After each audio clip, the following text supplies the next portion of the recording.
be created. Over the coming months, we will establish the predicate for action. Through hearings both here in the Senate and out in the field, we will build the record and the coalitions needed to move forward. And we will do that because our members are people who lead on climate in different ways. They have personal relationships with farmers who have lost everything, or who risk being the last generation of farmers in their families because of the climate crisis. They have constituents who count on fisheries to be sustainable for years to come. They are focused on tribal communities and rural communities, communities of color, and an economy that relies on tourism. And they worry about how climate change threatens our workforce, our economic growth, and our national security.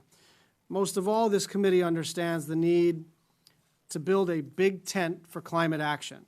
The local, national, and international problems of climate change won't be solved if we leave behind unions or ignore the lessons already learned by utility companies or the leaders that we're going to hear from today, which is why I am disappointed and concerned that this committee is missing representation from the other side of the aisle. Now, there is a way to address climate that is consistent with conservative principles, and we know there is a bipartisan path forward because we have bipartisan bills, as in relief for climate mitigation, stronger protections for flood-prone communities, and plans for increasing frequency and severity of natural disasters. And so this committee should be bipartisan, and one day it will be. But right now, we cannot wait. We will not wait for the other side to catch up to the severity of this climate crisis and the urgency for action. Others certainly haven't waited. For years now, there have been impressive innovation and great momentum at the local level. Mayors are on the front lines of floods, heat waves, and wildfires, and they know that their communities expect them to do something. Put simply, there is no denying action when the water is at the doorstep. For them and for us, doing nothing is not an option. But as we will hear today, there is a lot of good that can come from climate action. It leads to cleaner, healthier, and more prosperous cities and towns, to a more resilient economy, and to job growth in new sectors. So today we will hear from 5 extraordinary mayors who are leading their cities and in the nation in mitigating and adapting to climate change. I'd like to welcome Mayor Keisha Lance Bottoms from Atlanta, Georgia, Mayor Kirk Caldwell from Honolulu, Hawaii, Mayor Melvin Carter from St. Paul, Minnesota, Mayor William Peduto from Pittsburgh, Pennsylvania, and Mayor Ted Wheeler from Portland, Oregon. Thank you for being here. You know better than almost anyone how local policies and investments can work and how they don't. You know the programs that provide the biggest benefits and the investments that don't leave behind parts of your communities. And so we're looking forward to hearing your experiences and, most importantly, your views on how the federal government can help. We will begin by taking testimony from each of the witnesses going down the line, starting with Mayor Bottoms. Good afternoon. I am Keisha Lance Bottoms, Mayor of Atlanta, the anchor of a metropolitan region of 6 million people and the 10th largest economy in the United States. Is your microphone on? Yeah, I think it is. All right. It is now. Start over, please. Thank you. Good afternoon. I am Keisha Lance Bottoms, Mayor of Atlanta, the anchor of a metropolitan region of 6 million people and the 10th largest economy in the United States. Thank you, Chairman Schatz, and to each of you for having me here today.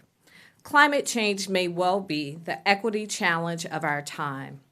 While everyone is impacted by climate change, the sad reality is that our most vulnerable residents are most susceptible to harm.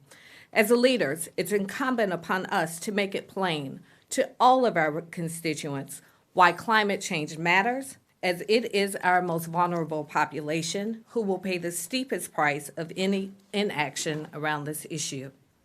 As cradle of the civil rights movement, I'm proud to say that Atlanta's Clean Energy Plan puts equity and resilience at the heart of its agenda. Our Clean Energy Atlanta Plan is our commitment to transition to 100% clean energy by 2035, an effort that includes both municipal operations and private businesses. Atlanta's inland geography is a major factor that contributes to unique climate circumstances in our city. We rank third nationally for increases in the urban heat island effect. If current trends continue, Georgia is projected to see an increase in dangerous heat days from 20 days a year today to more than 90 per year by the year 2050. By that time, the average high summertime temperature in Atlanta is projected to be 92.6 degrees, a jump of 4.1 degrees. That increase in temperature will lead to the increased frequency of weather extremes and make drought and extreme wet weather more frequent and longer lasting. Hurricanes and sea level rise in coastal regions of the Southeast are likely to create climate refugees who seek rapid resettlement in Atlanta. We saw this in the aftermath of Hurricane Katrina. Atlanta is especially vulnerable to drought as well. It's one of the few major cities not built on a major body of water. Thus, we are converting an abandoned quarry into a new reservoir holding 2.4 billion gallons of emergency drinking water.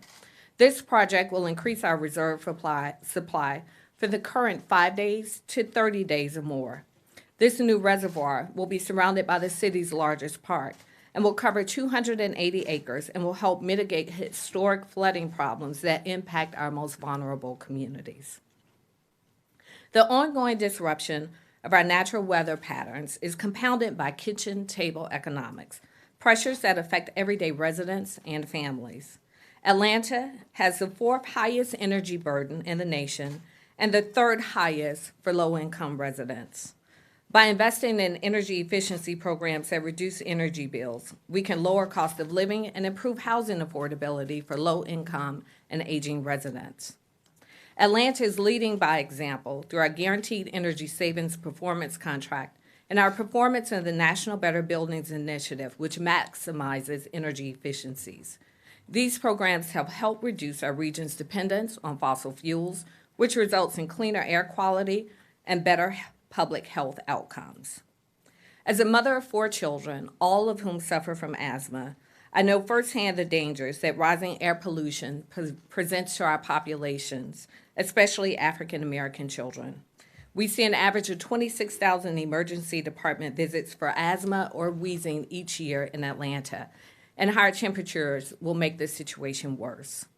While the climate challenges ahead are significant, the solutions come with encouraging prospects for job creation, economic development, and improved affordability. And finally, to achieve these, we need the active partnership of the federal government, including the expansion of funding for the Low-Income Home Energy Assistance Program, providing more protection from rising energy costs for vulnerable populations. We can also utilize community development block grants, community service block grants, and the Economic Development Administration's lending authority to support renewables and workforce development, particularly in low-income neighborhoods, as well as expand federal government programs such as the Better Buildings Initiative.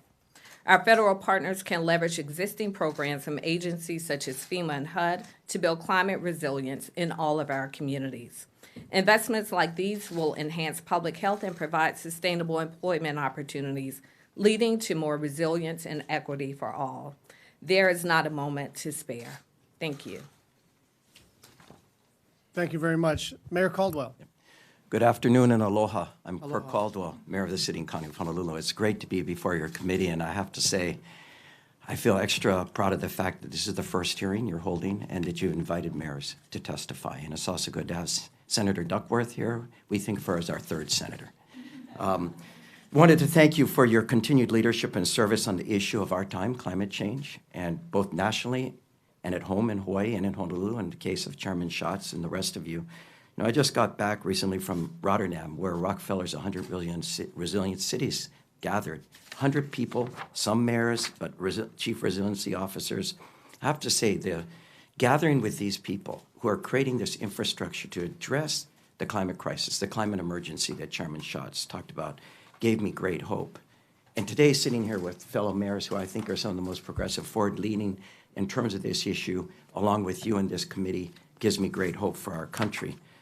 As I said, I think it is the issue of our time, and I think Honolulu is at the very epicenter of this issue. I think of the mayors, we're right on the coast. In fact, we're surrounded on all sides by water. We call ourselves the Blue Continent. We deal with the issues of sea level rise, major hurricanes, rain bombs, and heat, just like we're experiencing here in Washington, D.C.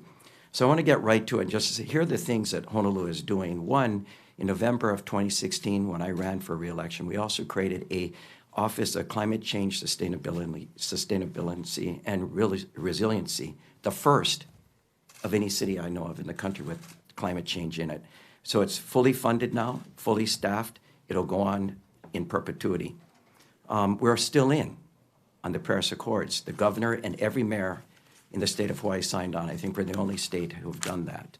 We've committed to ground transportation being renewable by 2045 for all vehicles, 2035 for public. We've committed to have Honolulu be a carbon neutral city by 2045. Honolulu's Climate Change Commission, created by this Office of Resiliency, came up with a sea level rise guidance in 2018, recommending what we need to build to, anticipating a 3 to 6 foot sea level rise. And I, as mayor, issued a directive in 2018 mandating that every city department address sea level rise in everything they do. So, for example, our rail system, which we're building, the first intercity rail system in the state of Hawaii, will now have platforms that are 6 feet above sea level, maximum sea level rise. And our largest sewage treatment facility is being rebuilt for 6 feet of sea level rise. As I mentioned, we're one of the Rockefeller's 100 resilient cities. We're one of 25 cities that are part of Bloomberg's philanthropies, along with cities who sit here with me. We're committed to a carbon neutral corridor along our rail line. We've converted 53,000 of our city streetlights, the entire island of Oahu, which is leading in a 40% energy savings. We're on the path for deep seawater air conditioning. We're working hard in doing that. We have protected bike lanes and bike share. My State of the City, just given in May of 2019, was dedicated fully to climate change. We're updating all of our codes, energy, electrical, and building. No gas hot water heaters for new homes. 25% of all parking will have to be EV ready for all new buildings being built, and every new home has to be EV ready. And we're going to have a tropical building code. We're also looking at elevating to remain secure in the dense urban core. So, for example, Pearl Harbor, Daniel K. Inouye International Airport, industrial areas, financial district, Waikiki will raise height. For other parts of the island where we can retreat, we'll retreat. We'll save beaches by letting them erode. We're looking at public-private partnerships in terms of how do we get better energy performance contracts. Our LED street lighting was a public-private partnership. We're looking at doing this in all of our parks and then in our municipal buildings.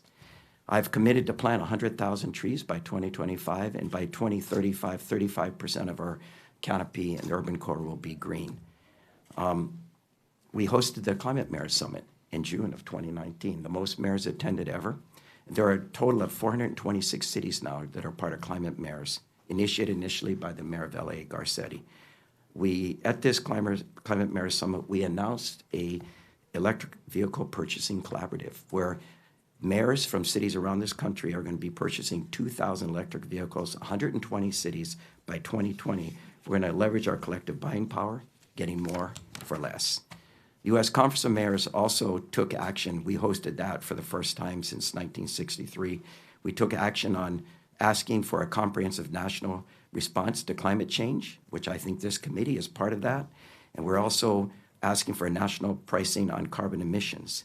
The thing that I think I have, the request I have, and I have many here, but I want to jump since I've run out of time. And the thing I'm asking for is that you as senators preserve our ability of cities to make polluters pay.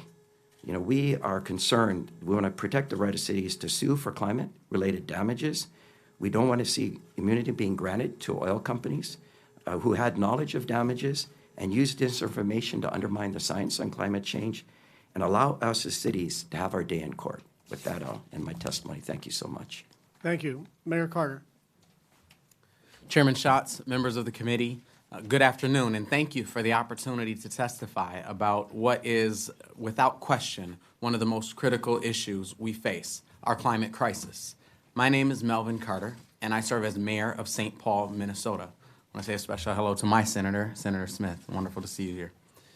I stand today alongside 4 other mayors present in the room, as well as 400 other climate mayors, over 400 other climate mayors representing over 71 million Americans who have committed to uphold the aims of the Paris Climate Agreement through local action despite the withdrawal of our federal administration.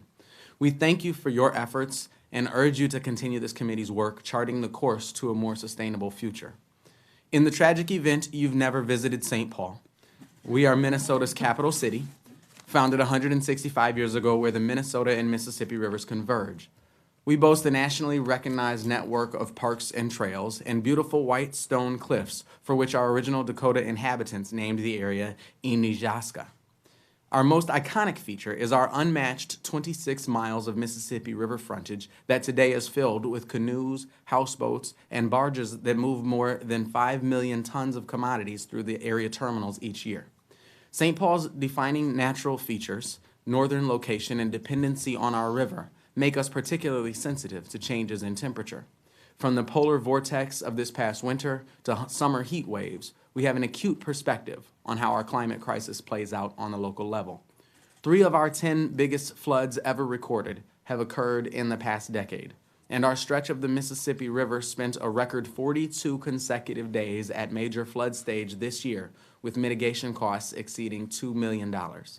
Warmer winter temperatures and increased snowfall have made it more expensive to maintain public infrastructure and accelerated erosion on our bluffs. Last year, that erosion resulted in a major slope failure and landslide that dropped 400,000 pounds of limestone onto a local arterial street. Clearing the debris and stabilizing the bluff above cost our city $1 million and interrupted the lives of countless businesses and residents. But I'll always remember how narrowly we evaded catastrophe. Those rocks fell onto the route of our annual Cinco de Mayo parade exactly 1 week before thousands of people would have flooded that same street for the festivities. We have no choice but to adapt to our changing climate while working to mitigate its harmful impacts. St. Paul's Climate Action and Resilience Plan aims to do just that. Our plan prioritizes efforts to reduce energy and transportation costs and create pathways to opportunity for low-income residents. It proposes local actions to reduce emissions from buildings and transportation, including public and private investments led by a grant from Bloomberg Philanthropies to build charging hubs and the country's first electric car share powered completely with renewable energy. Transitioning to LED lighting to reduce energy use in city buildings, a major investment that will have only a 5-year payback period for us. And improving pedestrian and bike infrastructure to make it safer and easier for residents to get around our city. We are also pursuing a unique opportunity to develop a sustainable, energy-efficient demonstration neighborhood on a 122-acre site that once housed a Ford production plant. Buildings on the site will generate 80% less carbon emissions than those built to code in 2005, and most homes will be powered, heated, and cooled with renewable energy. Finally, Xcel Energy, our electric utility, has committed to providing 100% clean electricity by 2050, a commitment we strongly support. We are doing our part on the local level to address our climate crisis, but without significant federal actions, our efforts will not be enough. America must rejoin and accelerate the Paris Climate Accords. Our federal government must help us build for the 21st century with major investments in pedestrian, bicycle, and transit infrastructure, electric buses like those made at New Flyer of America in St. Cloud, Minnesota, public charging equipment to help us transition to electric vehicles, and research and development to advance technological solutions. Communities across our country are counting on you to continue pushing this vital work forward, and we stand as ready teammates in the work ahead. Thank you again for the opportunity to address you here today. I look forward to our conversation and any questions you may have. Thank you. Mayor Peduto. Chairman Schatz, members of the committee, good afternoon. My name is William Peduto, and I am the 60th mayor of the city of Pittsburgh. Thank you for inviting me to speak today with my esteemed colleagues from Atlanta, Honolulu, St. Paul, and Portland on the deepening climate crisis affecting all of us in this room and every other person on our planet. As government servants, all of us have sworn an oath to help provide for the health, safety, and welfare of our residents. And addressing the issue of climate change is just good government. Leaving politics aside, it all comes down to an effort to save money, help the vulnerable, and make our communities healthier places to live for everyone. Unfortunately, that has not been the case. Given the leadership void left by inaction by federal and state governments, solving these challenges has been left largely to cities like ours, and we must continue to innovate and lead as we take on this crisis. In Pittsburgh, we're pursuing two plans: the Pittsburgh Climate Action Plan and the 1PGH Resilience Strategy. Concurrent planning of climate and resilience, while challenging, has allowed us to simultaneously review the shocks and stresses facing us in the short and long terms within the context of climate mitigation planning.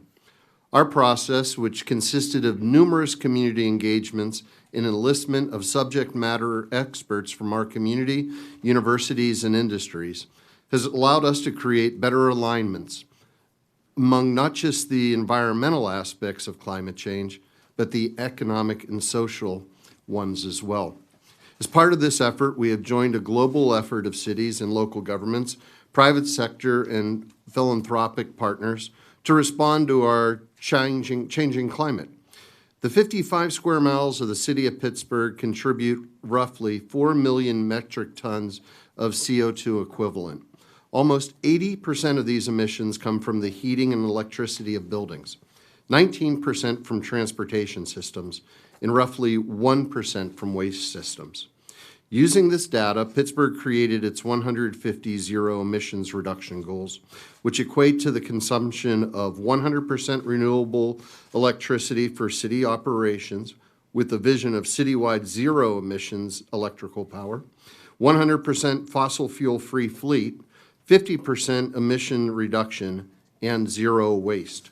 These goals serve as a guidepost for operations and targets that we seek to attain by 2030. Our ongoing work has taught us several things in 6 critical factors. Number 1, the confluence of climate and equity are the greatest challenges of our time, but bring with them the greatest opportunity.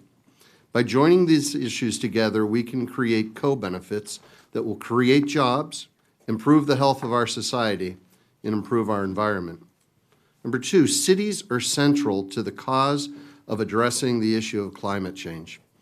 70% of emissions are generated in cities. Concurrently, cities face the greatest amount of catastrophic risk associated with weather-borne events. We cannot equivocate on debating the facts.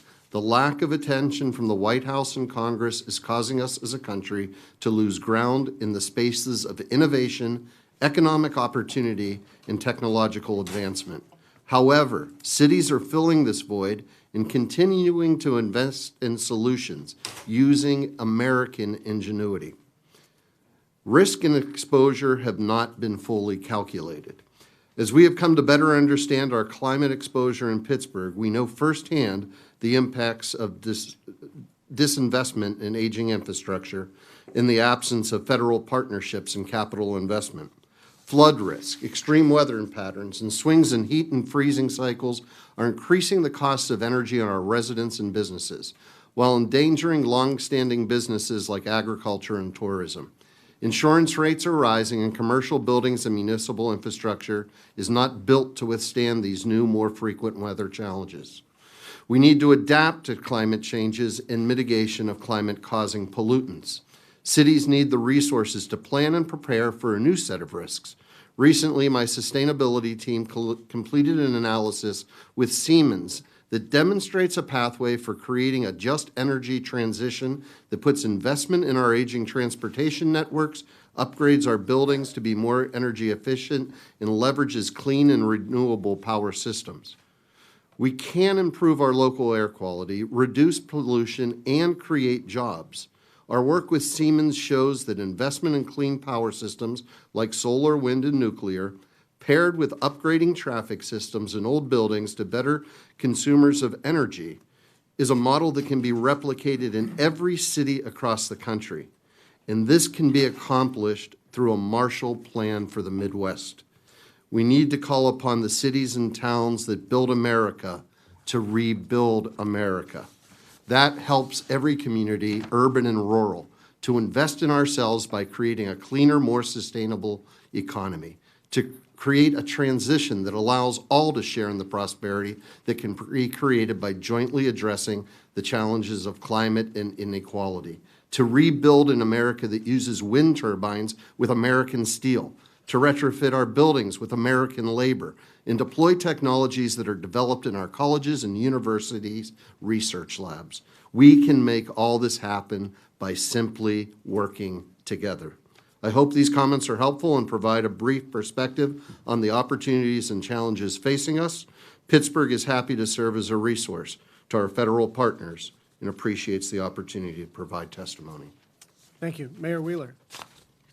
Well, good afternoon, Senators. Thank you for having us here. My name is Ted Wheeler, and I'm proud to serve as the mayor of the city of Portland, Oregon. I appreciate the opportunity to provide this testimony on behalf of all of the residents in my community. First off, I want to thank the chair and your colleagues for convening this panel today. I particularly want to thank my United States Senator, Senator Merkley, for his championing of this important cause. The climate crisis is undoubtedly the greatest challenge we face this generation, and the leadership that you've already taken to create this committee is essential. While the challenge of climate change is more urgent than it's ever been, Portland's response, in fact, is not new. Portland was the first municipal government in the United States to adopt a climate action plan, and that was done back in 1993. So we've been earnestly tackling the issue of climate change for over 25 years.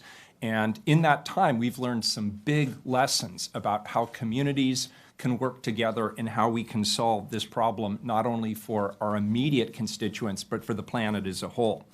First, we understand that aggressive climate action creates prosperous communities. In Portland, our population has exploded, our economy has continued to thrive, but we've been successful at reducing our carbon emissions. In fact, as of 2017, Portland has reduced its per-person carbon emissions by 38% below 1990 levels. That's even as our population has grown by the same percentage, 38%, and jobs have grown by 34%.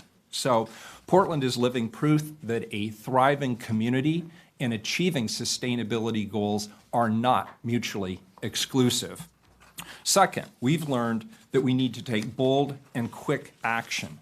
Time is of the essence. Our efforts to tackle climate change are more important now than they've ever been. As you're all aware, the Intergovernmental Panel on Climate Change report says that we have about a decade to act if we want to prevent irreversible damage as a result of climate change. We're out of time, and we know that we need to take big, bold steps, both at the local level, as we're all doing here, and at the national level. For instance, in Portland, we're doubling down on ways to create more effective transit options. Portland is working hard to make biking, walking, and transit the easiest, fastest, and most effective way to get around in our community. We're also investing in transit-only lanes and other strategies to make our bus service faster, cleaner, and more reliable, with the overall goal of significantly increasing ridership. We need to more than double transit ridership for the commute trip between now and 2035 to meet our aggressive goal, which is 25% transit mode share goal. It's an ambitious goal, but our Transportation Commissioner, our Bureau of Transportation, and our city planners have proven that they are up to that challenge. Third, we've discovered that technical solutions are only going to get us so far. Things like electric buses, solar panels, bike lanes, and home insulation and the like. These are all very important pieces of work, but we can't get our carbon reduction goals met if we stop there. No, the cities that you have here before you today are very serious about tackling this global crisis, but it cannot be done by governments in isolation. Businesses, residents, institutions, nonprofits, all of us have to work together if we're serious about achieving our climate action goals. You see, the cities at this table and elsewhere around the nation, they're doing their big part. These are big cities, these are small cities. These are urban cities, these are rural cities. These are cities run by Democrats, these are cities run by Republicans.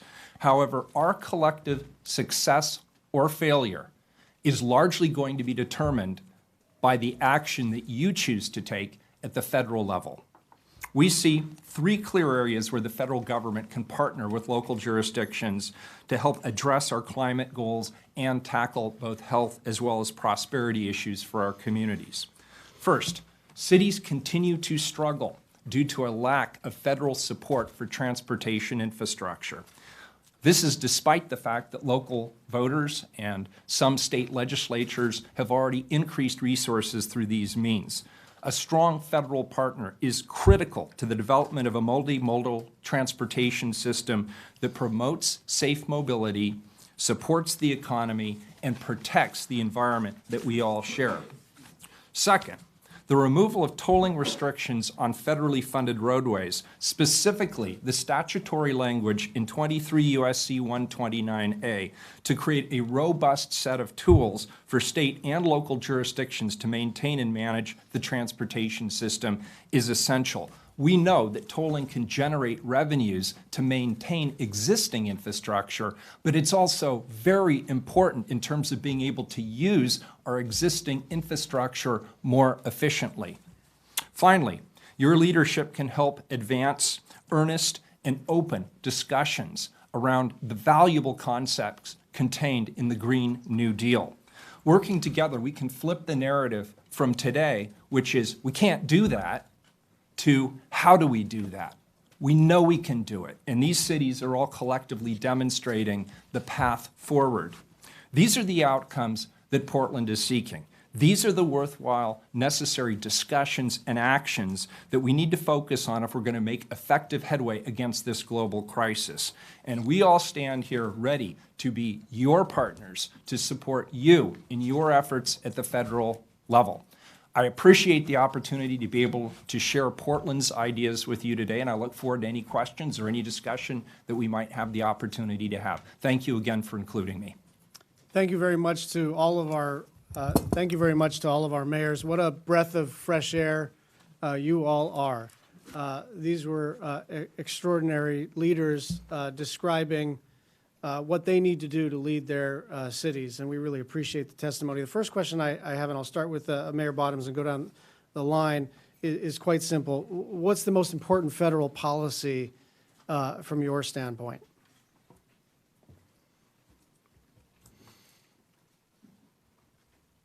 Thank you. I think one of the most important federal policies that would be useful in Atlanta relates to our energy burden.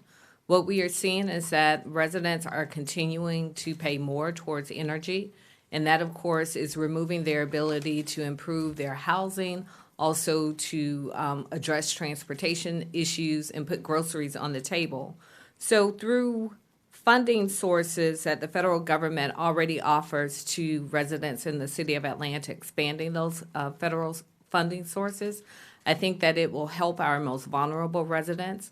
And also to allow Atlanta to even have the conversation on why this matters. When we are talking to single mothers who are simply trying to keep the lights on, it's very challenging to talk about something like climate change that appears to be something that doesn't matter to every community. And I think that when we have federal resources to help address day-to-day issues, then that makes that conversation a lot easier. Thank you. Mayor Caldwell. Couple things. One, support the Complete Streets Act of 2019. Microphone. Oh, yeah. Number one, support the Complete Streets Act of 2019. The other one is doing what you've done, Chairman Schatz, is help us with hazard mitigation projects. For example, the LOI flood control project, working with your members, fellow members of Congress, getting the city and county of Honolulu and the state of Hawaii $345 million for a flood mitigation project, Mauka, or Mountain of Waikiki. And Disaster Recovery Act of 2018 that really came out of Sandy and the hard work of President Obama and Congress, providing hundreds of $millions for mitigation. It's something I think money well spent addressing potential flooding, hurricanes, and the rest. For every dollar invested, you get $6 to $8 saved in recovery. And then something else that I'm very appreciative of is the National Defense Authorization through efforts on your part, putting money in. We're working with the Navy DOD for a microgrid at Joint Base Pearl Harbor that is mainly for the military, but it also has extra capacity, so we can plug into it for our all-electric rail for charging our bus fleet, for sewer and water treatment if we have a hurricane and power is knocked out. Those are some of the things that I think are helpful. And then I just want to reiterate, preserving the ability of cities to make polluters pay for sea level rise. Thank Mayor you. Carter.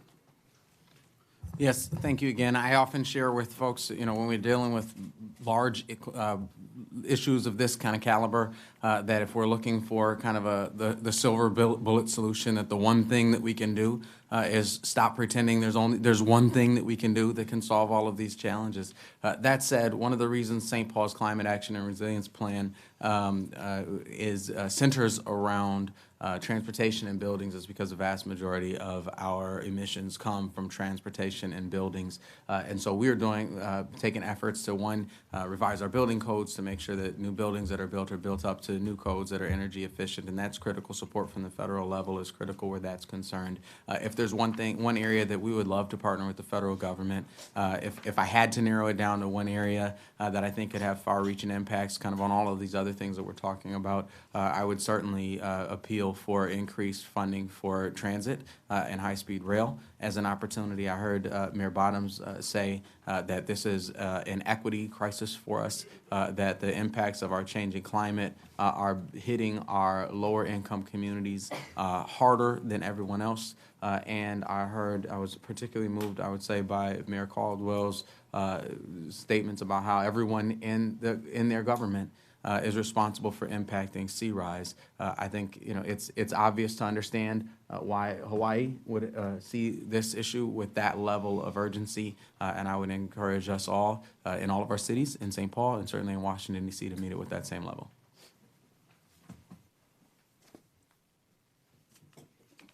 Mayor Peduto. If there's one thing that I would love to see come out of this is a multi-benefit federal programming, something that would be created around the same way that the previous administration had created the Smart City Challenge with the Department of Transportation, putting all of us in a competition to come up with what the next area of transportation will look like that would benefit the planet and people and others, and then forcing us to create partnerships within our own cities in order to be able to look at a $50 million grant. We are losing to Germany when it comes to wind turbine technology. We are losing to China when it comes to solar panels being built. We're losing to India when they're being assembled. And we have a very short window before that new part of the economy will be dictated by those parts of the world and not America. At that same time, we're complaining about the transition and trying to make it just. We can hire miners from Western Pennsylvania to start building these turbines. We can hire workers out of Ohio and Michigan to be able to work with the universities in order to create technology that creates transportation networks that lowers idling time by 33%. And we can be selling these to the rest of the world in creating this new part of an economy in the areas that have been left behind. When I talk about a Midwestern Marshall Plan, I'm talking about areas that haven't been a part of the new economy, in the areas that have the ability to lead. But what needs to happen is there needs to be federal programs that are created that aren't just looking at how much our carbon reduction is, but what the economic benefit will be, what the opportunities for employment will be, how this will help areas that have been left behind. If that type of programming could be created out of Washington, we could lead the world in this next industrial revolution. Thank you. Mayor Wheeler. Well, I know that you have colleagues who are still skeptical about the whole concept of climate change, so I'd say hit that resistance head on by connecting carbon reduction strategies to economic prosperity. The reality is there is a lot of money to be made by being green through green energy research and development, through green manufacturing, through green industrial opportunities, through green infrastructure investment. There's a lot of shared economic prosperity to be had here. And for some of your colleagues, you probably need to shift the focus towards an economic strategy. Thank you. Senator Heinrich. Thank you, Chairman. First off, I want to recognize something that I'll paraphrase from Senator Schatz and Senator King, who have often both said there's no silver bullet here, but there is silver buckshot. And it goes to the fact that each of you have led on this in different ways that reflect the uniqueness of your cities and your communities.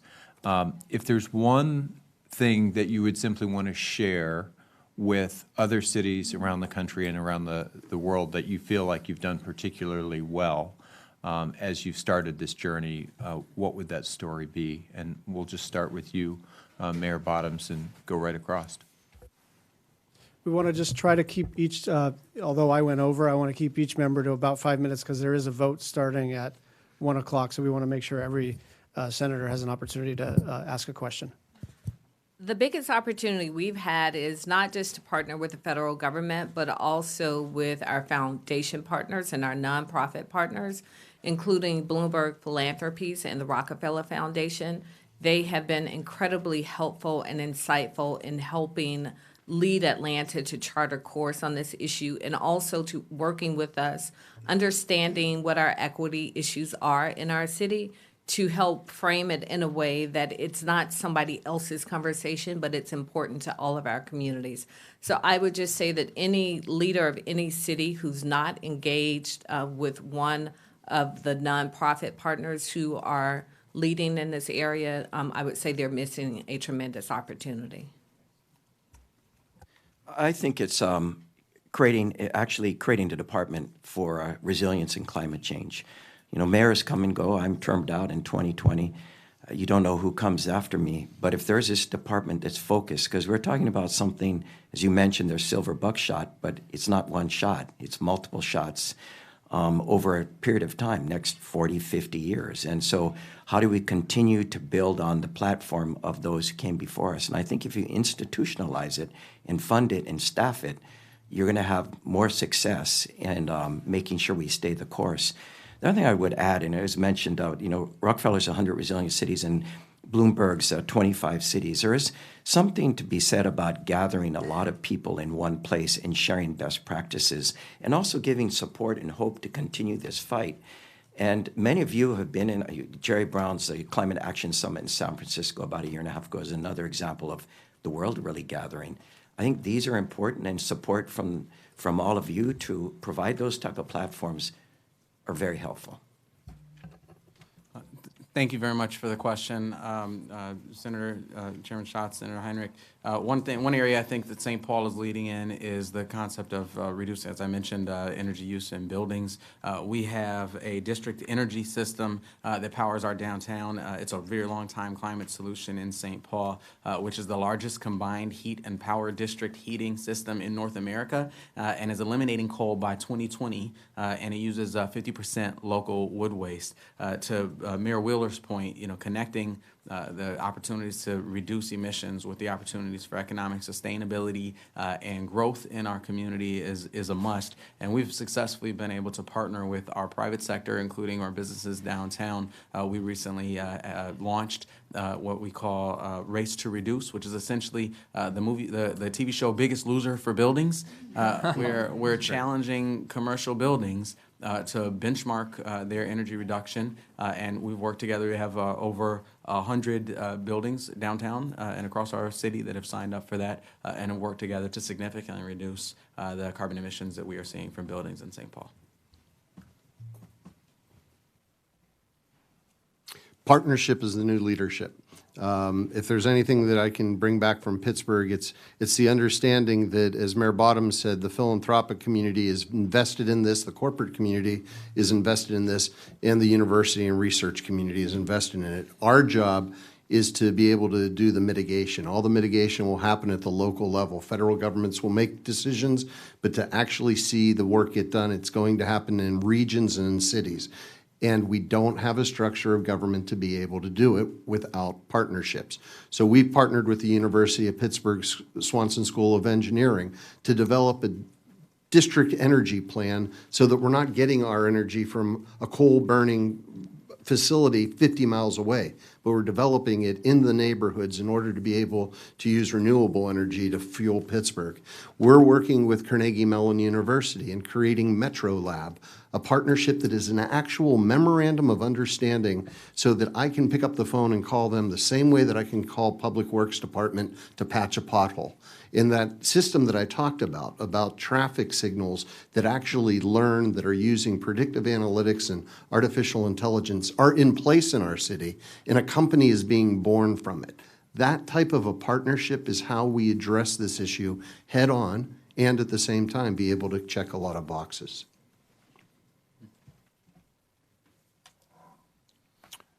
I would argue that top-down hierarchical leadership only gets you part of the way. In order to really be successful on achieving climate action goals, it has to come from the community as well. And I think about some of the things that we've done, everything from zoning changes in the built environment, some of the planning exercises we've gone through, to reducing the waste stream through our recycling programs or through our ban on single-use plastics. When I think about our 100% renewable energy pledge and what it's really going to take to meet that goal, and I think about some of the efforts we're working on around the just transition, all of the real leadership is coming from the community. One quick example, in our community, our voters just voted for what's called the Portland Clean Energy Fund. That's approximately $50 million a year that will be dedicated as a result of the taxpayers voting for it to the just transition in the city of Portland. So that's just a different take on what all of my colleagues have said around partnership. But don't forget in that partnership that sometimes you really have to let the community take the lead. And then as leaders, we help facilitate what comes next. Senator Baldwin. Thank you. Well, I've really been encouraged by hearing about the leadership of local governments. You're really stepping up to demonstrate the leadership on climate and to fill a void that's been left by our president and our Senate Majority Leader. At least 18 local governments in the state of Wisconsin have passed official resolutions related to climate actions or have made official commitments to reduce emissions. And your cities are also wonderful examples of substantial progress that can be made on a local level. So I really want to thank you all for joining us today for this really important discussion. I know, Mayor Carter, that the residents of St. Paul have faced disruptive flash flooding and face a lot of risks, as have many Wisconsin communities, and particularly those like St. Paul that share the honor and the challenges of being Mississippi River towns. I have heard from many Wisconsin communities who want to start proactively planning to make their towns more resilient, and from communities that face barriers to building back stronger and more resilient infrastructure after they've faced a storm or flood. This week, I introduced the bipartisan Rebuilding Stronger Infrastructure Act, which aims to provide resources and information, sharing best practices to help communities rebuild damaged infrastructure with a more resilient design. And I will soon be introducing my Waterfront Communities Resiliency and Revitalization Act. That would help waterfront communities prepare for severe weather and flooding. So, Mayor Carter, I wanted to ask you how you're incorporating this idea of resiliency planning into your climate preparedness initiatives, and are you facing any unique challenges in making your city and its infrastructure more resilient to extreme weather? Mr. Chair, Senator Baldwin, thank you very much for the question. Certainly, we have a lot in common being neighbor states. Yes, we are certainly facing those challenges. As we've all sort of mentioned, it struck me how we are cities from in entirely different locations with fundamentally geographic features, who are all sharing with you how our locations and geographic features uniquely make us vulnerable to climate crisis. and that is something that I'll take away from today. Being on the river, as I mentioned, we've seen record flooding on our river.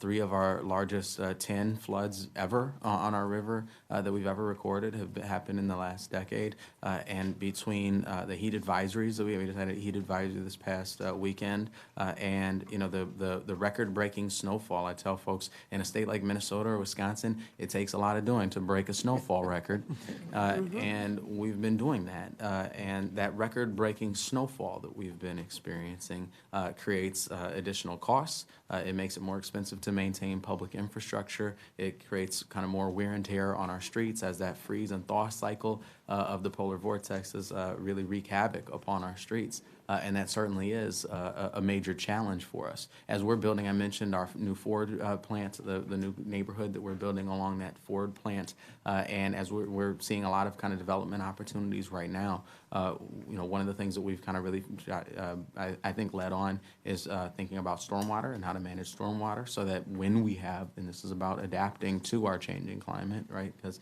it's not necessarily about preventing it anymore because we're already there. And so that when we have those events, we have to make our city more able to recover from them and more able to kind of deal with the precipitation and that water. And we are working to have the conversation with, in the same way as we are with business leaders about how reducing their energy consumption in their buildings really just saves them money against their bottom line. We're working to have that conversation intentionally with our taxpayers and our residents that these are necessary investments that we have to make. Oftentimes they're significant investments that it would be helpful, of course, to have partnership from the federal and our state government partners to be able to do, but that these are investments that we're making, one, because they match our values, and 2, because they produce a return to our community over time. Very good. It looks like I've run out of time for a second question, but maybe you'll have a second round. We can have a second round. Senator Duckworth. Thank you. Thank you, Senator Schatz, for, there we go, for convening this important conversation. And to our witnesses, you are leading the way, and I thank you all for being here. In Illinois, we have several communities that have committed to transitioning to 100% clean energy. Chicago, our nation's 3rd largest city, is committed to transitioning to 100% clean renewable energy for all buildings by 2035 and to 100% renewable electric bus fleet by 2040. Although there's not much good news to report in the area of climate change, to the extent that we can, it is that scores of leaders in local and state governments like you are taking action. Thank you for not waiting for the feds. Mayor Bottoms, in your testimony, you shared that low-income residents and residents of color are the most vulnerable to impacts from our changing climate, including flooding and extreme heat. To address this, you have prioritized reducing energy and transportation costs for these communities, as well as to sought out new pathways to economic opportunity in a new green economy. In the Senate here, I have co-founded the Environmental Justice Caucus, and it's certainly something that I'm looking very closely at.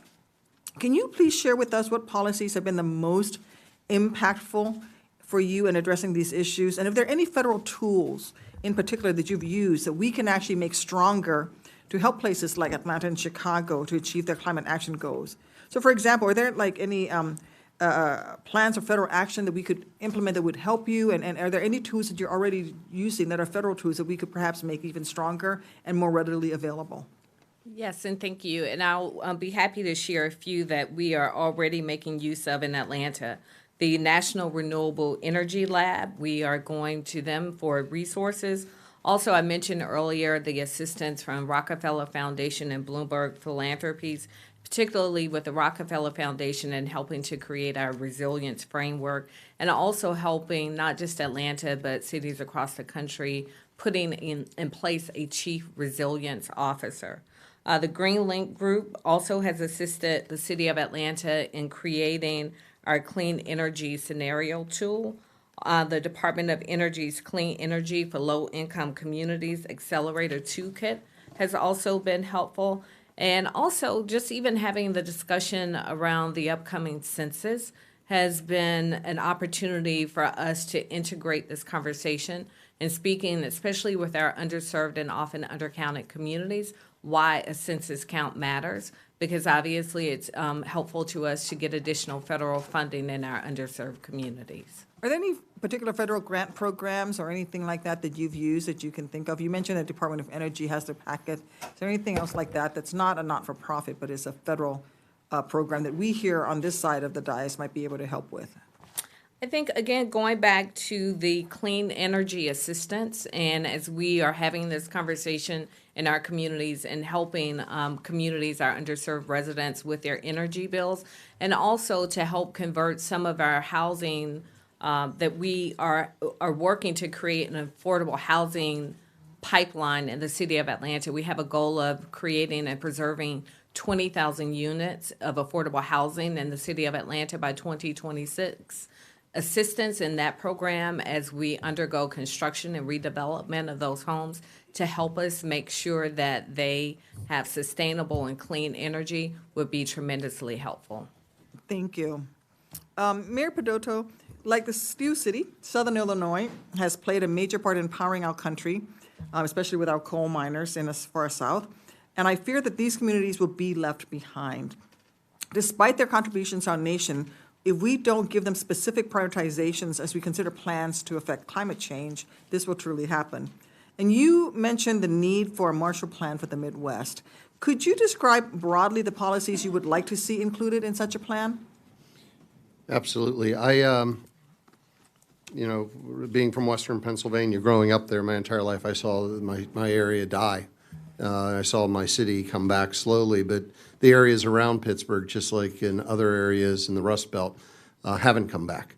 And when we have the conversation a couple of years ago, we basically told people who had given their lives of working to build America that they could become coders.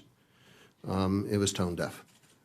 These are people who have that opportunity and want to be a part of it. You want to turn a coal miner into an environmentalist, put a paycheck in his hand. Give them the opportunity to see where that would be. If we start to look at just one industry, right now in the United States, we have 300 electric buses. China has 421,000. We're losing the industry. We should be making those buses here.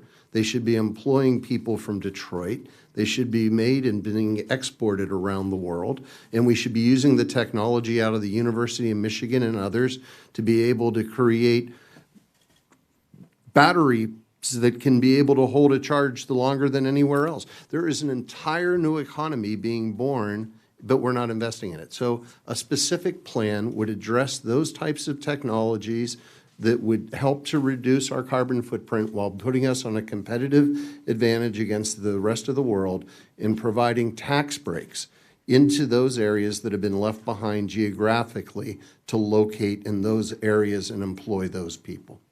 Thank you. Senator Smith. Let's see, is it on? There we go. Thank you so much, Chair Schatz, and to all of you mayors. You know, I've never been a mayor myself, but I worked for a mayor once, and mayors are problem solvers, and I really can see that in all of your comments. It's wonderful to be here with Mayor Carter. And Mayor Peduto, you were just expressing something I feel so strongly about, which is that when we talk about this issue, I talk about it in terms of we can be leaders here or we can be followers, and I want us to be leaders, and that means that we understand that addressing climate change can be good for jobs, good for our economy, good for affordable energy, good for our health, and that is, I can see the kind of implicit in what you're talking about. Now, there are a lot of people, however, and a lot of big organizations, powerful organizations who want to kind of put the brakes on this conversation. They want to tell us how expensive it is. I'm thinking about the business community in particular. My colleague, Sheldon Whitehouse, has done a lot of really excellent work on this. So I want to ask you, and maybe I'll start with Melvin, Mayor Carter, what have you learned about how to engage the business community so that their power in our economy and in our political structure can be a voice for positive progress on addressing climate rather than a resistance to climate action? Senator, thank you for the question. Our administration focuses really heavily on engaging different voices in our communities, and often voices who come into the room, oftentimes assuming that they'll disagree. As I mentioned, our race to reduce, to that biggest loser strategy with downtown buildings, we're finding as we're showing business leaders in our community that there are opportunities to reduce emissions while saving money. for their businesses. It contributes to their bottom line, and they're all in and interested in participating in that, and they've been enthusiastic participants with that. I think what we're learning in our community here in St. Paul is that as we engage people, whether it's residents, low-income residents, or business leaders, their concern is that they're, very valid in many cases concerns and pressures that they have against themselves will be not listened to and not heard and not taken into effect. I heard Senator Schatz say at the beginning that we have to bring those voices to the table, the voices of union leaders, the voices of business leaders, and those concerns, and make sure that they understand that we are thinking about the challenges that they bring to the table and trying to help produce solutions for them as well. Thank you. Does anyone else like to respond to that? How have you figured out how to engage the business community on this issue? Mayor Bottoms. Work the microphone. Something that It's counterintuitive because the light is red when it's on, so. that I'm very fortunate in Atlanta is that we have a group called ACP, and it's comprised of about 50 leaders in Atlanta who are corporate leaders of Fortune 500 companies in our city. I meet with them quarterly, and so it's very helpful as mayor to be able to have a proactive conversation and relationship with these leaders. And so when we begin to make changes as we have with our clean energy plan, I'm able to receive their input in real time and also to receive their concerns and address them accordingly in the same way that we would do with our residents. Thank you. Yeah, I- Mayor Caldwell. Yeah, I think, for example, two things that we're doing in Honolulu that we're getting pushback from the business community is one, mandating that there'll be no longer any gas hot water heaters. We got to do solar hot water heaters. Now, solar is a little more expensive than gas. The other thing is we're mandating that new buildings have to have 25% of their parking structures EV ready. Both of these add some cost up front, but it generates savings down the road. Now, the people building these projects are looking for the lowest cost so they can sell to the market. And so I was thinking about it when you asked the question. Part of it is the market needs to tell the developer in this case that they want long-term savings, not short-term savings, because they're spending a lot more on energy if you don't have an efficient home or you don't have an EV-ready stall, because we're really pushing to get there. So part of it is how do we influence the marketplace to get businesses that respond to that marketplace and then do the things we want to motivate them to. Right. I think there's a way to do it, but it is a challenge short term for us. Thank you. If I could just add, helping business derive economies of scale for strategies that they want to pursue. Just one quick example, in our community, we just passed a ban on single-use plastics. And originally, my concern was that fast food providers in particular would be really upset about the elimination of straws or single-use plastics or condiment containers.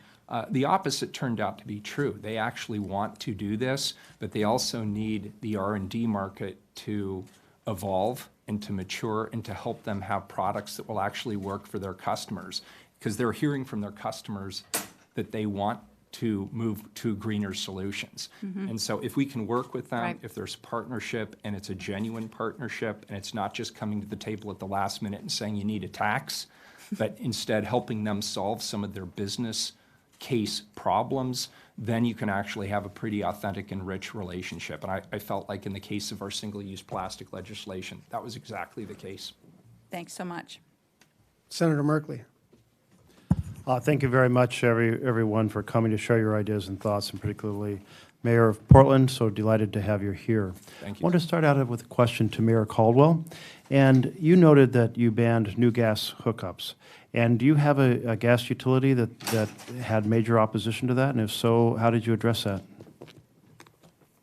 So we do have Hawaii Gas is the gas utility in Hawaii, and they mounted a pretty strong opposition, including going to the Teamsters Union that drives their trucks. And at the end of the day, I think bottom line, it took political courage just to push it. But also committing to them. Here's part of the give and take is we have sewage treatment facilities that are flaring gas. And we also have a landfill that's flaring gas. And so we've allowed them to hook up to one of our sewage treatment facilities. We're looking at the second largest one in the state of Hawaii. And they're about 3% renewable based on that gas. When they hook up to the Sand Island sewage treatment facility, it'll be about 10%. They want to advertise this, right? We're green, we're renewable. So some of it was, there's some bitter taste in passing this new law, but they also get some benefits. But it's not easy. And, I made some enemies that I hope over time maybe will repair itself.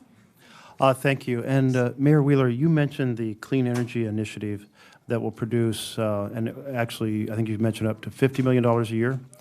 And so in terms of the challenge of taking on renewable energy in buildings and in transportation, how will that money be deployed? And maybe share a little bit about the way the jobs might address some of the social and economic justice issues. Yeah, good. And first, I just want to underscore that this was an initiative that came from the community. It was a coalition predominantly of communities of color that came together, and they decided that they wanted a defined source that would go towards the just energy transition, so predominantly for lower income and people of color in our community. So they championed it, they led it, they got it passed at the polls.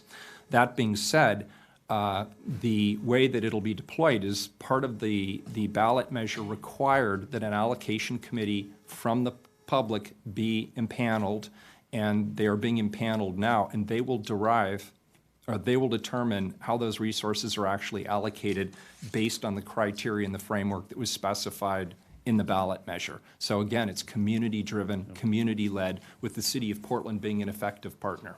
So in effect, we won't know for some time exactly how the money is used, but it will be used to help take on this challenge of carbon pollution. Absolutely, but with a forward focus on those communities who've historically been left out of the equation or underserved by some of our green policies. So it will start with lower income communities and people of color in our community. They will gain access to everything from funds for retrofits, for energy efficiency, for green technologies, all the kinds of things that go into some high-end housing units, for example, but typically don't go into some of the more affordable units. They will lead the way, and they have not yet defined how they want this, how these resources are to be deployed, but they do have a framework that they have to work on based on what was passed at the polls. Well, one reason, Mayor, I wanted to draw attention to this is that unlike most clean energy initiatives around the country, many of which failed, this passed by 30% in Portland. Correct. It was overwhelmingly supported. And as we talk about rebuilding our energy systems, we often talk about trying to make sure jobs go to places where communities have been bypassed, be they rural communities or frontline urban communities, and I know that's a major piece of this initiative, so I wanted to highlight that. Workforce development is key here, and getting people in. I mentioned earlier that there are these opportunities around green R&D, infrastructure, manufacturing, and the like. This is an opportunity to get people who may not have access to those pathways to employment, the job training they need to be successful participants in this green economy going forward. Thank you. I know we're down to 30 seconds, so I wanted to just ask, and you'll have to be very brief about this. Have you initiated community solar in a significant way so that people can share kind of the cost of putting solar panels onto an industrial rooftop? And did you have significant opposition from the utility in doing so? I won't ask you how you overcame that opposition because I won't have time, but Mayor Bottoms? We have not. Okay. Mayor Answer Caldwell? Answer is no from us too, but we are looking at trying to do it. Okay. Mayor Carter? Yes, our state legislature authorized this a couple of years ago. We have not seen that kind of really take root at any widespread scale. So the door is open, but it's in baby steps. Correct. Mayor Peduto? We have not done it with solar. We have done it with lead line removal to remove every lead pipe from our water system. Very good. And Mayor Wheeler? We have incentivization, and that's based on state legislation. And we also just passed what I believe is amongst the most aggressive green roof legislation in the United States that includes a provision for solar energy as well. I love the sharing of these ideas because I think even among the five of you, you're probably picking up several thoughts from others. I got to explore this and that. And that's true with mayors all across the country. So thank you. We're turning now to Senator Cortez Masto. Thank you. Let me just say to all of you, thank you so much, not only for being here, for what you do. I know working with the mayors in my state of Nevada, you're dealing with some of the biggest challenges, but you're the most innovative. And my goal has always been to figure out how I can incentivize to help you deal with the challenges that you face. This is obviously one of them. And I think, Mayor Wheeler, you're absolutely right. When we are trying to address climate change, there's an opportunity to turn it into an economic advantage, right? Economic opportunities, and that's what we should be looking at. One of the areas that I feel very strongly about is this area of transportation. Because I think every single one of you, that's one of the biggest challenges is transportation. How do you move people within your communities? And Mayor Peduto, you just touched on something that I have a bill on, is extending this idea where we have smart communities challenges, right? Because you're innovators, we incentivize it, we help bring the funding there, but then you're the ones that are innovating when it comes to smart communities. And I also think smart transportation is part of that. You've talked a little bit about electric vehicles. So the Mayor, Peduto, can you talk a little bit, when you say smart cities, what do you envision in a smart city? I don't think it's the technology, it's how you provide the service to the people. Okay. And you do it efficiently, effectively, and equitably. When we talk about equity, we don't simply talk about the opportunities that are being provided to families. We talk about streetlights and why some neighborhoods have a street light on every pole and others only have it at the intersections. And so it's sort of how you look at everything through that lens of being a city that utilizes innovation to provide better services. The smart city transportation in the city of Pittsburgh, we now have 5 different companies on our streets testing autonomous vehicles. But we created the Pittsburgh principles that they all signed off on so that we assure that they're moving toward an industry that will create shared vehicles, that the vehicles that will be used in the future will be electric. All of the different things that will change will not interfere or take us back to where we were. You know, in Pittsburgh, we have a very strong labor history that we're very proud of. We don't believe workers should be 1099s.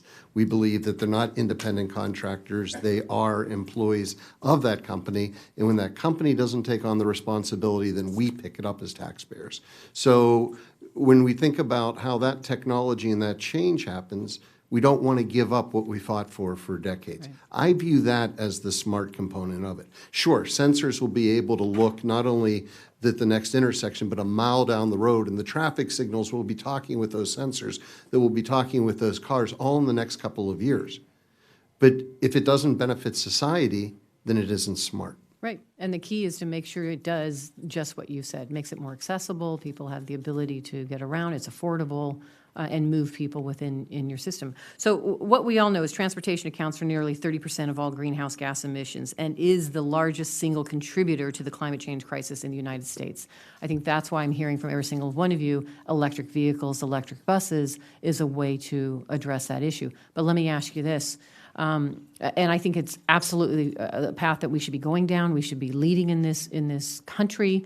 We can create jobs. We can improve our economy. But we also have to build the electric vehicle infrastructure, which means the charging stations, right? We have to make sure that we are, for those individuals that are purchasing these electric vehicles, whether they're buses for transportation of your constituents or individuals who want to get to their jobs, we've got to make it easier for them to use these electric vehicles and accessible. So what are you doing to address the infrastructure needs around electric vehicles? And let me ask you this. I know, working with our mayors in our local cities, that financing is key. And we haven't talked yet about the ability to get tax-exempt bonds. One piece of legislation that I have, it's to allow zero emissions infrastructure to qualify for tax-exempt bonds to promote more of these charging stations and more opportunities. I'm curious your thoughts on all of this. And I'm opening it up to the panel, whoever would like to talk about the infrastructure needs for electric vehicles. Please. Thank you very much. That's a critical question. As I mentioned in my original testimony, we are working to leverage public and private investments. This is one of the things that we're doing, probably our most ambitious project that we're working on in partnership with Bloomberg, in partnership with our local utility, and in partnership with our state government and local leaders to do exactly what you just described, to build electronic charging hubs and the country's first electric car share that's powered completely with renewable energy. Our goal is to have all residents be within a 10-minute walk talk of 4 low or no carbon mobility options like transit, bike share, car share, or a scooter ride. And that's one of the most kind of ambitious things that we're doing in partnership, I should also say, with the city of Minneapolis, who's next, our city next door. That's really critical for us for a number of reasons that you just described, and it's also a critical strategy toward addressing the equity issues that are involved with transit. So it's something that we think that we're leading on as well. And would you support being able to qualify for tax-exempt bonds to help fund that infrastructure and creating those charging stations? Yes, I would. Okay, thank you. Anyone else? I would just reemphasize what we said in terms of requiring all new buildings that are built in Honolulu to have 25% EV ready and all new homes to be EV ready. But the other thing we are looking at too is we're working with Singapore Technologies regarding street lights. Now they're smart street lights. They're LED. They can brighten, dim. They also have ability to call the police, and there's a camera, so you can actually talk to a police officer in real time, and they can see you too. But the other part is there's a charging station at the base of each one of these streetlights. So the chicken egg thing you talk about, how do we can put them in our parking structures, we can put them in our homes, we can put them in municipal parking lots, but they really need to be everywhere on all of our streets. And so we're rolling this out as we replace our streetlights with these Singapore Technology streetlights that are also good in terms of energy savings and also public safety. And I think, tax-exempt bonds is another opportunity to help finance this, particularly if you can do it through a public-private partnership. Thank you. Yeah. Thank you. I notice my time is up. Thank you very much. Thank you. Senator Whitehouse. Thank you, Chairman. Thank you all for being here. One of the areas where we have, I think, not paid enough attention has been the increasing number of warnings of economic risks related to climate change. This is a summary of a little bit over a dozen of them, but there are plenty more that are out there. Most of them are not from, by the way, environmental groups. It's Standard & Poor's, it's Freddie Mac, it's groups like that. Moody's is one, and Mayor Caldwell, you're a coastal city, and Moody's says that the growing effects of climate change will be a growing negative credit factor, particularly sea level rise on coastal communities. They're reconsidering how they rate municipal bonds based on this risk. And they point out that it's not just the risk itself, even the mitigation strategies required to address it could become an ongoing credit challenge for municipalities. What are you hearing from fellow coastal mayors about that risk and what it means not just for coastal properties, but for your bonds and your economic security? So, Senator Whitehouse, I think a very timely question, because just yesterday on the way up here, we stopped off in San Francisco and we did our bond presentation to Moody's and Fitch for rail bonds. Are going to be issuing another city municipal bonds of about $600 million coming in September. And for the first time, I'm going to be going into my 8th year as mayor, we had a presentation on exactly this, climate mitigation and resiliency. And there are questions around what we are doing.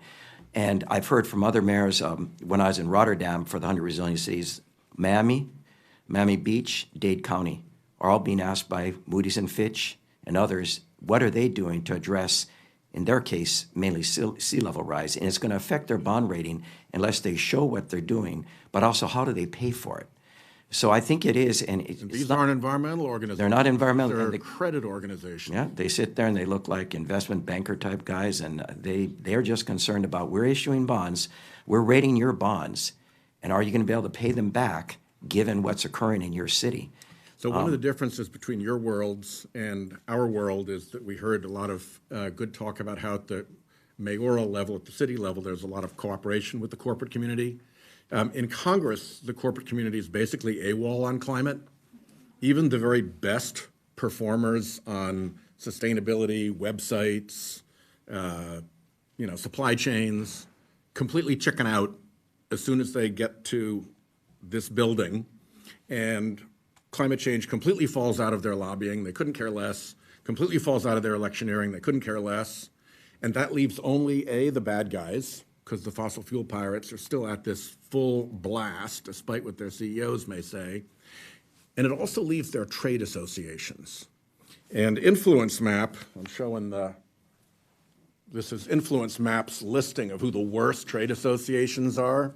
And if you scroll down to the very bottom, the two worst trade associations in a statistical tie for worst influences on climate are the U.S. Chamber of Commerce, and I will say so-called, because we all get along really well with our real local chambers of commerce, and I'm sure you get along really well with your local chambers of commerce. The U.S. Chamber of Commerce has become a fossil fuel front group. It is not for real on this subject. And they're tied with the National Association of Manufacturers for worst climate obstructor. So one thing you can do to help us is to make sure that the companies that are headquartered in your cities are paying attention to this problem. One of my favorites is Coca-Cola in Atlanta. They're a lovely company. They care deeply about this. It's all over their website. Their sustainability policies are good. They're trying to improve their supply chain. Here, they support the U.S. Chamber of Commerce. Here, their trade association, the American Beverage Association, runs money from Coke and Pepsi through to the Chamber of Commerce. So here, Coca-Cola's presence on climate change is directly opposite to their stated position. Here, their representatives have turned Coca-Cola on its head, and now the net presence of Coca-Cola in Congress is opposed to climate action. And that needs, I think, to be brought to their attention. Coca-Cola is not the only company. You're here, Mayor Bottoms, so I mention it. But all of these companies that are on the boards of the National Association of Manufacturers and the U.S. Chamber of Commerce, they need to have a moment of reckoning about why they're supporting the two worst climate obstructors in the country when we're at this moment of peril. So I hope you'll help us with that in any way you can, because I think this is probably not something the CEOs are even fully aware of. Senator, could I add something to what you're saying? Sure. So we've talked about Senator Schatz getting $345 million for this flood mitigation behind Waikiki. It's basically to help our visitor industry. They have not stepped up in terms of supporting the project. And when I approach them, both the owners and operators, they say we have insurance. So when I was in the 100 resilient cities in Rotterdam, some of the largest insurers in the world were there. And I asked them, why aren't you pushing mitigation? Because they have reinsurance. Yeah, they're not doing it. Yeah. Even though it would save their money, they have reinsurance. So they're the old model. They have not changed, just to make another point to the one you The silence of said. the American corporate community in this building on climate remains deafening. Yeah. Thank you. Senator Baldwin.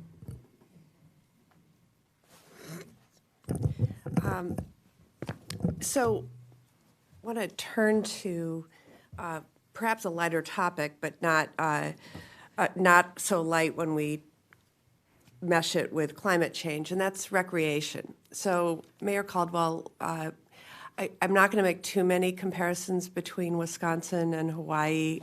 However, we count on tourism as a major driver of many, many local economies in the state. And our water's fresh. It's a little colder than yours. But Wisconsinites boat, they fish, they swim in our lakes and our rivers and our Great Lakes all summer long. We're beginning, I shouldn't say beginning, we're definitely experiencing climate-related challenges in our waterways, like harmful algal blooms. And this disrupts tourism, it disrupts fishing. So I'm sure, as you know, when a community depends on visitors and water resources to define both its quality of life and its economy, the conditions of those resources, water resources particularly, matters enormously. I'd like to ask you whether you are seeing currently the effects of climate change on the marine resources that helps you draw visitors to your city, and what you would say are the most important tools for local leaders as they work to improve resiliency of their waterfronts.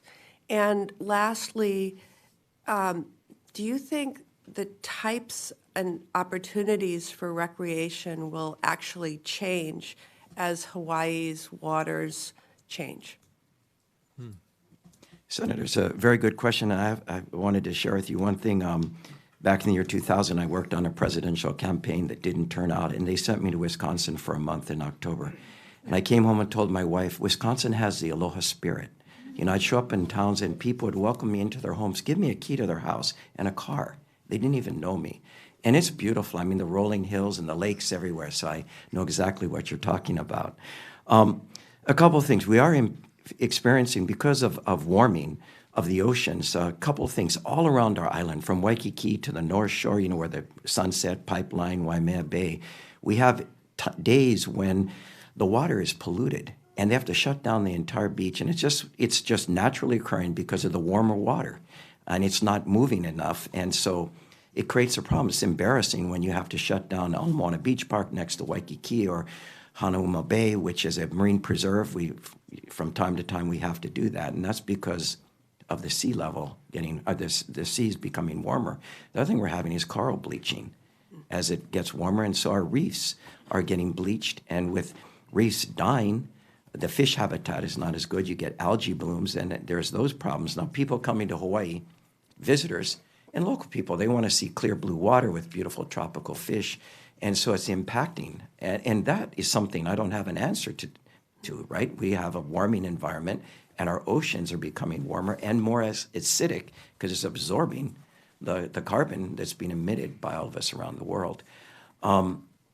The other thing is, because of we have massive rain events, so we have a lot of storm runoff from time to time, and that also impacts our reefs. So we're trying to figure out, how do we hold water and retain it on land and let it percolate instead of running to the ocean? And again, you know, Senator Schott's funds for the Ala Flood Control Project is partly to do that. The other thing is erosion to our beaches. So it does impact then the surf, depending on where the sand goes. And it also impacts if we try to pump it back up. In Waikiki, for example, we do that, but the surfers get concerned because they don't want us to mess too much with their brakes. And this is a science versus kind of surfers who feel it should be done a certain way. In terms of our waterfront and resiliency, that is it is a huge challenge. How do we preserve our beach and not allow a wall to be built and have a house fall in because you let it retreat? The house is built on a sand dune, basically. To really save the beach, you got to let it erode and keep the sand there. And that is about a more resilient interaction between the beach and the homeowner. Our beaches are held in trust under state law on all islands. You can't prohibit it. It's public to everybody. But we need to preserve what's there. And so I've run out of time, but I hope I answered a lot of your question. Thank you so much, Senator. Senator Whitehouse. Thank you. I just wanted to follow up on an additional point. While corporate America is still absent here, and you might consider that to be kind of a crime of omission, the fossil fuel industry remains relentlessly opposed to climate action. That's not omission, that's commission. They are still here, guns blazing, through the whole array of front groups that they've propped up so people don't instantly recognize that it is them. And I wanted to ask Mayor Wheeler, because the Oregonian has reported that of your 11 state senators who fled your capital to go hide over the border in order to avoid voting on climate legislation, they got 65% of their contributions, of their financing, from corporate donors, and that one of the biggest donors is a company owned by the fossil fuel billionaire Koch brothers. We obviously see that still happening here in Washington. The Chevron and Shell and Exxon CEO statements that they support a price on carbon is frankly flatly belied by the behavior of their own agents here in Congress. And I'm just wondering, from your example, how active do you think the fossil fuel industry still is at trying to interfere with climate progress politically? So they will act in their self-interest because it's what they do. And their lobbyists will act in their self-interest because that's what they are paid to do. And Oregon, as wonderful a state as it is, unfortunately, prior to the legislative session that just ended a week and a half ago, 2 weeks ago, was really still in the wild, wild west as far as campaign contribution limits go. I am pleased to say that at the end of the legislative session, the legislature did refer a ballot measure to the voters that will take care of that problem, that will address some of the most egregious aspects of the lack of campaign finance legislation in our state. So I'm excited for that. But the presence is always Folks there. who are behind that are whom? Was the fossil fuel industry? Oh, absolutely. The fossil fuel industry was very actively engaged. Lobbying and electioneering both. Both. And if I could answer your prior question and combine it with this, there's another opportunity for all of us, whether we know it or not. I speak as a former state treasurer as well as a mayor. And almost all of us have significant pension investments in virtually all of these companies all around the United States of America. And through share ownership, we have leverage over those companies. When the BP oil rig exploded in the Gulf, it was actually a coalition of state treasurers that came together and asked the SEC to require both environmental and economic mitigation strategies for deep water drillers. And so we've got to use every tool that's available to us, and we need to partner with our statewide and our federal elected leaders on all of these strategies. But at the local level, it is on us in Oregon to address the lack of campaign finance restrictions in our state. And I'm pleased that the legislature took that leadership moment to refer it to the voters, where I believe it will pass. Yeah, I agree with you on the investment side. I think the investment community, both public investors and private investors, are getting increasingly alarmed by these multiple economic warnings that are coming of what happens if we don't prepare. But the point I'd close with is that we also have to be scrupulous about looking hard at what we get in response from these companies when we ask them for information. Yes, sir. When Exxon was finally forced to divulge some climate information, they put out a report that included as one of its premises that there would be exactly 0 electric buses on the face of the earth by 2040. And Mayor Peduto, how many electric buses do we have on the face of the earth right now in 2019? Nearly 500,000. Nearly 500,000. So they got it wrong by a little. And the people who pushed that initiative don't seem to have followed up to test whether it meets due diligence. Thank you all very much. This is great that you're here. I appreciate it. Thank you, sir. I want to thank our mayors here. I just want to reiterate what a breath of fresh air it is to see people doing what needs to be done as it relates to climate. A couple of closing thoughts. First, I want to thank you for being here for our first hearing. This will be the first of many. Next week, we will have, and I don't mean this sarcastically, we will have Republicans for climate action.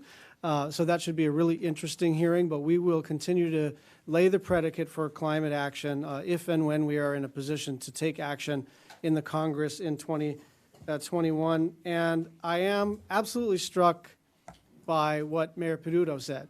I know there are lots of aspects of climate, and certainly coming from Hawaii, this isn't instantly relatable, but I just found it so compelling, and I will repeat it. You want to turn a coal miner into an environmentalist, put a paycheck in their hand. And I think that goes to how we need to look at climate action, which is it has to be centered on people. It has to be centered on families. We have to convey to people that we get it. To Mayor Bottom's point, a lot of people are struggling and don't have the bandwidth to worry about the planet because they're worried about their family and their daily existence. And so as we move forward in climate action, we have to let everybody rise together, and you've provided an extraordinary example for us to follow. So thank you for your testimony. We will leave the record open if you wish to submit any follow-up information. My staff will let you know if committee members have any questions for the record. Thank you again for coming. The meeting is now adjourned. Thank you. Thank you.